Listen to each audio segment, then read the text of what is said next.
Okay. So the beginning of the daf, daf nun hey, for the first 3/4 of it is just a regular discussion about Gittin, about divorces. But then on the other side of the page, towards the bottom, we get into the Tisha B'Av story of Kamtza, which continues for a few days. So we'll start the beginning of this Gemara with the Mishnah. Hayed Rabbi Yochanan ben Gudgada ala chereshes she'aseh aviyah she'yotze beget.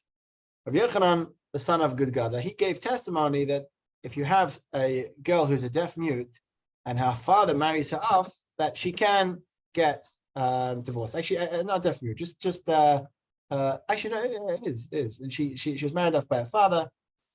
When she was a minor, the marriage takes effect, and she can be released through a bill of divorce.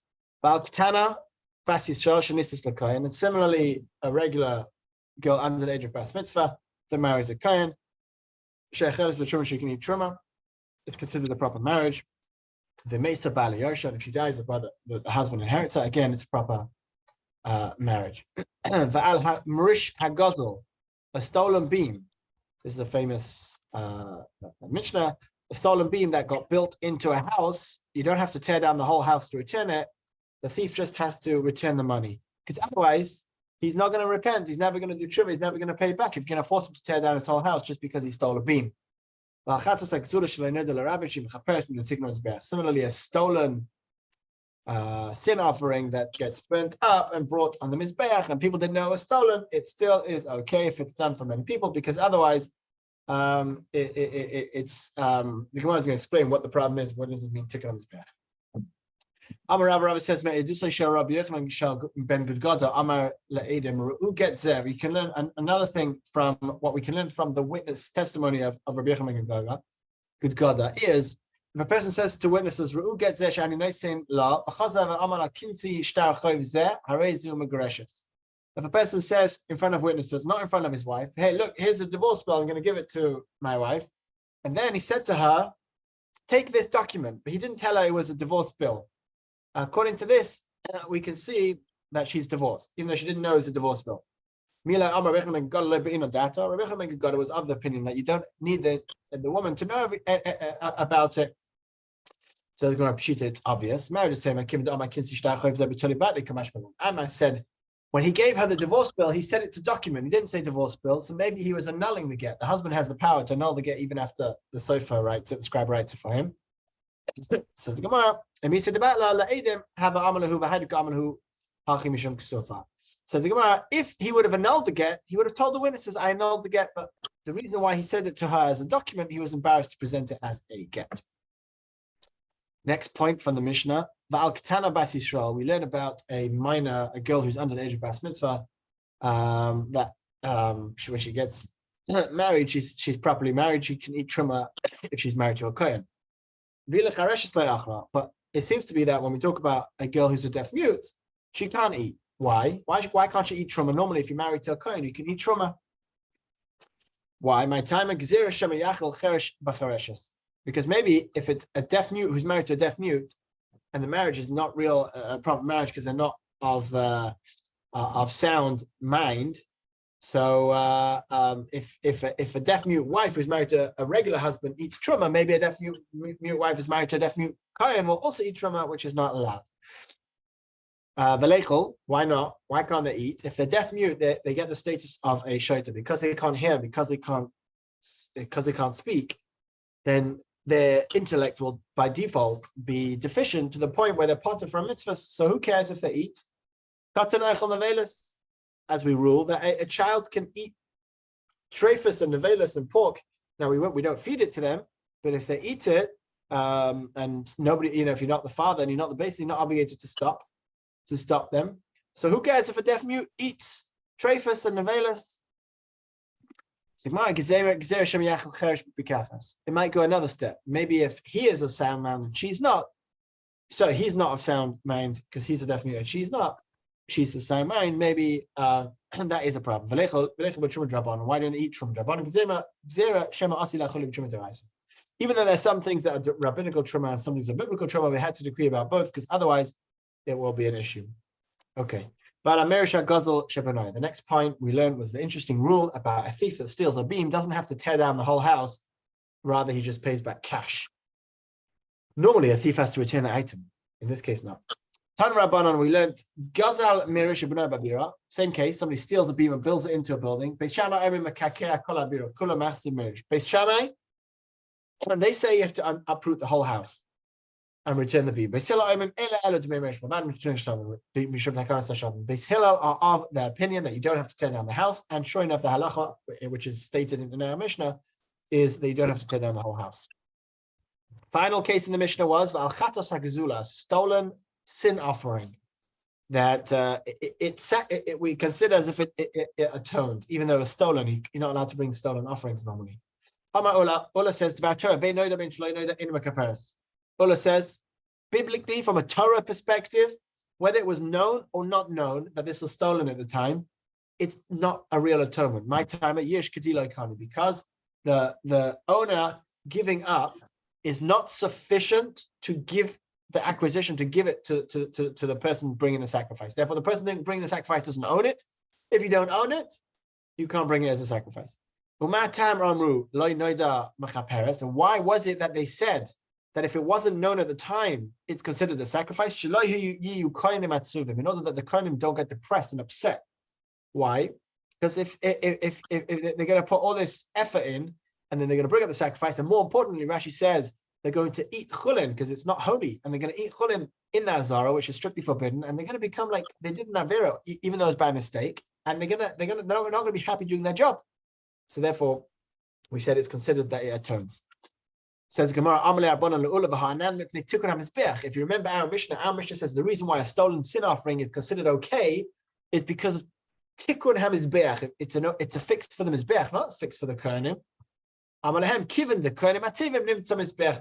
Yes, if the kohanim are not happy doing their work, they're not going to bring sacrifices. If they don't bring sacrifices, then the mizbeach is going to be dormant. Okay. Rabbi Yehuda is of the opposite opinion. He says no. Biblically, it doesn't matter whether it was known or not known. A stolen sacrifice is good enough. Why? Yish kadi kani, because according to his opinion, giving up alone is good enough. Now we turn over the page. So what would be the issue? Why is it that our Mishnah says, it indicates that if it is known that it's a stolen offering, it doesn't atone. Because we don't want it to become known as the mizbeach, which is kind of like Hashem's eating these sacrifices metaphorically. But like we don't need to know, like, oh, mizbeach eats stolen goods. Now, according to Rabbi Yehuda, that says that regularly Yush would be good enough, but except the fact that it is the people will say the mizbeach eats stolen goods. According to him, there's no difference whether it's a chatos or any other offering because the kohanim are not eating it. So Gemara says, it's a not only. Not only oila full offering to kolel who it's fully offered up. A sin offering, only the fat and the blood goes on the mizbeach. The rest of it, the rest of it, the kohanim eat it. Even then, it's a problem if it's stolen because people will say the mizbeach is eating stolen goods, even though only a minority of it actually goes on the mizbeach. Even so, even so they decreed because they don't want people to say that the mizbeach eats stolen goods. Okay. So now we learned we have a Mishnah, which it's our Mishnah, that says a stolen sin offering, which nobody knows about, and later on it was found out, obviously, then it atones it atones because it's a fix for the mizbeach. According to the first opinion, that has to do with the kohanim not wanting to serve if they eat this. I understand this. According to Rabbi Yehuda, the main chiddush over here, the main novelty over here is the fact that the other case is not allowed, because really it biblically should all be allowed. So Gemara says, yes, indeed, this is what it's saying. Basically, add into the Mishnah to infer that both cases are included. let's get to the Mishnah, which is where the topic of the 3 weeks Tisha B'Av begins. Kamtza bar Kamtza. Masav Rava asked the question: Gonav v'hiktish v'achkes tovach umacha mishalem tashlumi kefal. If somebody steals and it becomes holy, and then they slaughter it and they sell it, then you have to pay double. The ein mishalem tashlumi abar v'chamisha, and you don't have to pay 4 or 5 times. Basically, normally, if a person were to steal a cow or a sheep, they have to pay 4 or 5 times, except if he made it holy before, and that's only if he slaughters it, but if he makes it holy before he slaughters it, then he doesn't have to. Now, but Tanya Allah, we learned on this, bachutz, that's only if he slaughters it outside of Beis HaMikdash, ki gavna onish koros. Now, if you slaughter a holy sacrifice, which is supposed to be a sacrifice, outside of Beis HaMikdash, then you get punished with koros, cutting short of the life. If you're telling me that when the owner gives up hope, that's not good enough, which was the opinion of Ullah, that the owner giving up hope does not give me proper ownership of it. If I don't own it properly, I can't make it holy. If I can't make it holy and I slaughter it outside the temple and outside the Beis HaMikdash, you're going to tell me I get kares? It's only a rabbinical prohibition. Amar Rav Shizbi says kares midivrahim. Yes, indeed, and this is rabbinical kares. This comes up a few times in Shas. But yes, the rabbis decreed that he's going to get kares. Achichu alai, they laughed at him. When Rav Shizbi said this concept of somebody getting their life short rabbinically, they laughed at him. Kares midivrahim mi'ik, is such a thing. Amalahu Rava says, Gava Rabba Amar Milsi lo techilchu ala. Rava said, how dare you laugh at him? Rav Shizbi is a big giant person, a big Talmud Chacham. Don't laugh at him. Kares she'ali de divrahim ba'asaloi. Indeed, the Gemara is going to explain in a second that he's basically decreeing that the Torah law of kares will apply.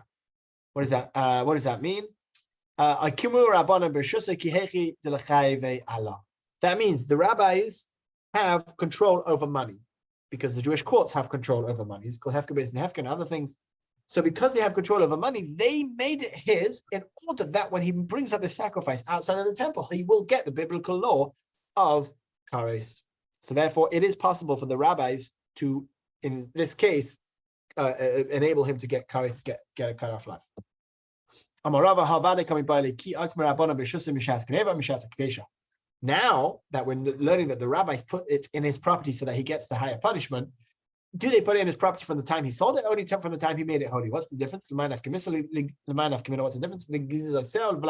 To its shearings and its children that it has in between these 2 times.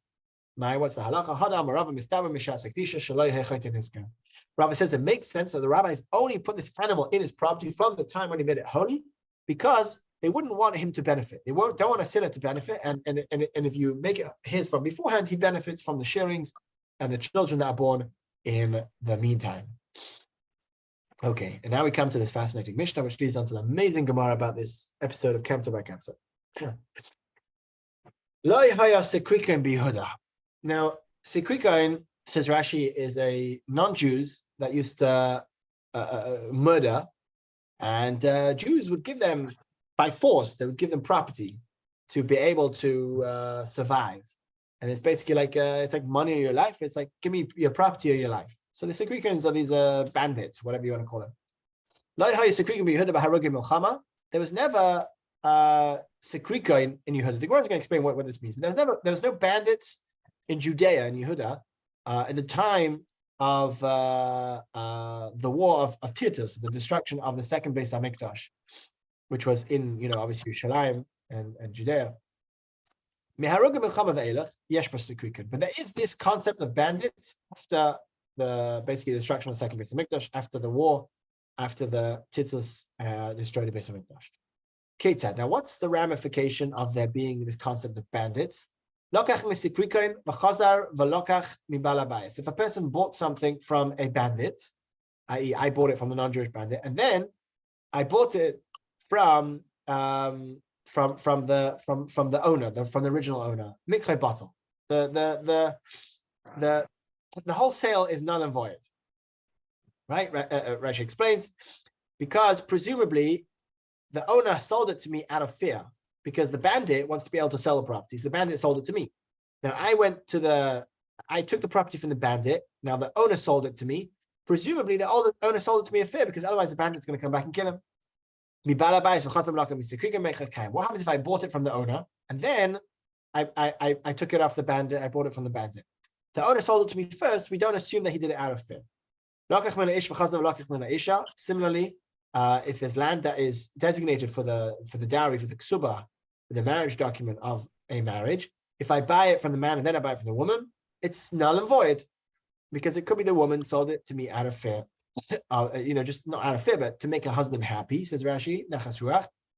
But if the woman sells me the property that's designated for her ksuba, then I buy it from the husband, then it is valid because the woman didn't sell it to me out of fear. She sold it to me outright out of her own volition. This was what they said at the beginning. However, the later Beis Din changed and said, anyone who buys anything from a bandit has to give a quarter of the value to the, basically however much I bought it from the bandits for, I have to give a quarter of that amount to the owners. If the owner wants to buy it back, they are the first people that get right. No one's allowed to take it before them. Rabbi then established a Beis Din, and he said,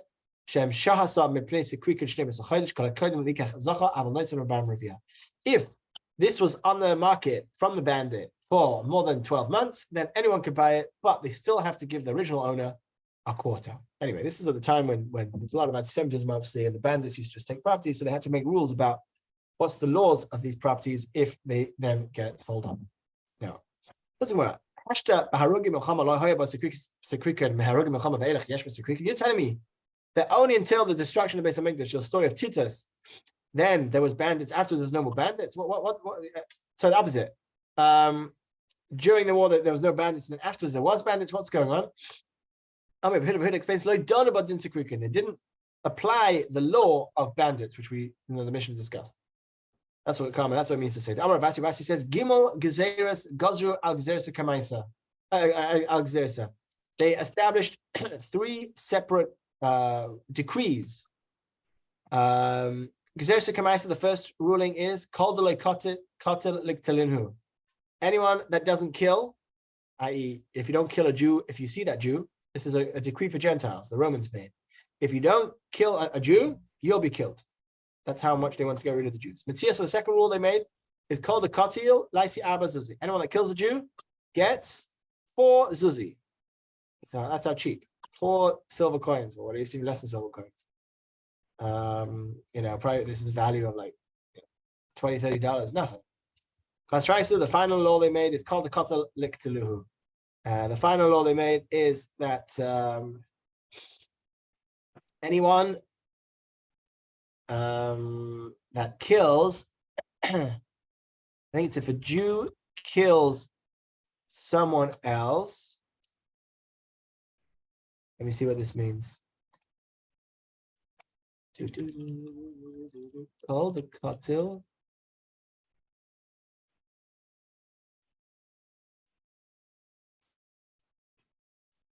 And the second decree is anyone who kills a Jew should be paid for it. And instead, during the time, anyone that kills a Jew should he himself be killed. Maybe they changed the ruling. Maybe this is an order. Therefore, during the first time of the first and second decrees, when people were being killed in the war, since the Gentiles would kill Jews, then the owner of the field, owing danger to his life, would fully transfer ownership of his property. Basically, it's 3. These are not decrees at the same time. These are decrees one after the other. First, you had to kill a Jew. Then you got money if you killed a Jew, but you didn't have to kill the Jew. And then afterwards, you'd get killed if you killed a Jew. Basically, like Jews were equal citizens when it came to life and death. So the point is, yes, indeed, bandits existed during the first 2 decrees, but afterwards they stopped. They stopped. Hilkoch. During the first and middle decrees, yes, Jews were being killed. It was a real thing. Therefore, I would give it away properly to the non-Jew if a bandit came to take my property. Now, during the later time, in the end, even though I gave it to the bandit and the bandit wasn't really threatening my life, so I didn't give it properly, he just gave it, and I said, I'll take him to court afterwards to get it back. So that's why, indeed, the laws of bandits changed. Okay, now we finally come to the story of Kamtza bar Kamtza. Rabbi Yochanan says, what does it mean in the pasuk? The pasuk says, Ashrei Adam mafached tamid. Praise be the person that is always afraid. It's a pasuk in Mishlei. Shlomo HaMelech, King Solomon, wisest of all men, says, "Praise be the person that's always scared. Praise be the." It's like always be scared. He continues and he says, something that hardens their heart and is not scared of anything, they will fall into evil. What does this mean? Kamtza bar Kamtza chav Yishleim. This is referring to the story of Kamtza bar Kamtza, which obviously happened after King Shlomo, but it's like a prophecy about that time, where Kamtza bar Kamtza, who they are at fault for the destruction of Yerushalayim. Similarly, another story at town. We're going to describe all these stories in detail, but we're going to come to the story. The next story is at Tarnagol to Chav Turmalka, about a chicken and a chicken. The city of Turmalka was destroyed. And finally, Ashaka the Rispek Charav Beitar. Beitar was destroyed because of a shaft from a chariot. We're going to see what that story is as well. So 3 stories and 3 destructions. Yerushalayim was destroyed because of Kamtza bar Kamtza. Turmalka was destroyed because of a rooster and a hen. Tarnagola and a Tarnagolta. So a male and female. And finally, Beitar was destroyed because of a shaft of a chariot. Now, we start with the first story, which we'll begin today and we'll continue tomorrow. Kamtza bar Kamtza chav Yerushalayim. On the story of Kamtza bar Kamtza, that's why Yerushalayim was destroyed. Why? There was this person, Derachame Kamtza. His friend was called Kamtza. Now, it doesn't say who this person was. This person, his friend was called Kamtza. Ubal Dabavi, his enemy, Bar Kamtza, was called Bar Kamtza. So, unfortunately, his enemy and his friend are 2 very similar names. His friend was called Kamtza, his enemy was called Bar Kamtza. Avat made a party, presumably a wedding. Amalei L'Shame, he said to his helper, his assistant, Zil Isali Kamtza, go bring me Kamtza. Invite him to the wedding. Also, Isali Bar Kamtza, he went and he invited his enemy, Bar Kamtza. Also, he came to the wedding, he came to the party. Ashkechin Havi Yosef, he sees his enemy, Bar Kamtza, sitting in the party. Amalei Mechti, let's see. Ahu Gavra, Bal Dabavid Ahu Gavra. That person is the enemy of that person. He's speaking third person, he's basically saying, I'm your enemy. My boys, Hacha, what are you doing here? Kum Poik, get up and get out. So he basically kicks Bar Kamtza, his enemy, who was invited by mistake. He kicks him out of the party in front of everyone. This is at the time of the second temple, the second Beis Hamikdash. Amalei says to him, Hoyel v'asi, since I am here, Shavkan, leave me, v'yahavina lach dami, and I'll give you money. I'll pay you money. Dami ma'idachilna. I'll pay you the value of what I'm eating. And is your problem that I'm taking your money because I'm the waitress charging you $100 for every seat? I'll pay you. I'll pay you for this. Just don't kick me out in front of everyone. This is very, very embarrassing. We turn over the page. Well, again, we'll continue this tomorrow. Amalei says to him, no. Amalei says to him, I'll give you the money for half the whole wedding, the whole party. I'll pay for half the wedding. Amalei, he says to him, no. Amalei, I will pay. Bar Kamtza says, don't kick me out in front of everyone. I'll pay for your whole wedding. Amalei, he says, no, I don't care. I want you out of it. I don't want to see your face. I don't care if you pay for this whole wedding. He took him in his hand, he stood him up for Afgate, and he kicked him out. That's where we're going to stop. I will just finish with one thing, just so you understand where we are in Jewish history, where this story occurred. We are now, this is Jewish history, 3 bars of Jewish history. Each one is 2,000 years. The first 2,000 years, the first line, the second 2,000 years, and the third 2,000 years. We are right here, not far from year 6,000, because we're now year 5783. So just 200 and something years to go. But here is the Shoah, the war, the Holocaust in 5700. This is the period of Achronim, Rishonim, Go'anim. This is the last 2,000 years. This middle bar is from year 2000 to year 4000 of Jewish history. Right over here, you can see the Second Temple stood during this time period. This is right here before the end of the Second Temple. So really not that far away. About 2,000 years ago, you can see almost on top of where we are now. It's about it's been 1,950 something years since the destruction of the Beis Hamikdash. So that's exactly where we are now. Where the story takes place, just before the destruction of the Second Temple, in the hand of the Romans. After the Purim story, after the Hanukkah story. So somewhere around year 3828 in Jewish history, which is about 1,950 something years ago. Okay. Thank you for Shalom. thank you for coming on, and Thank Shalom. yeah.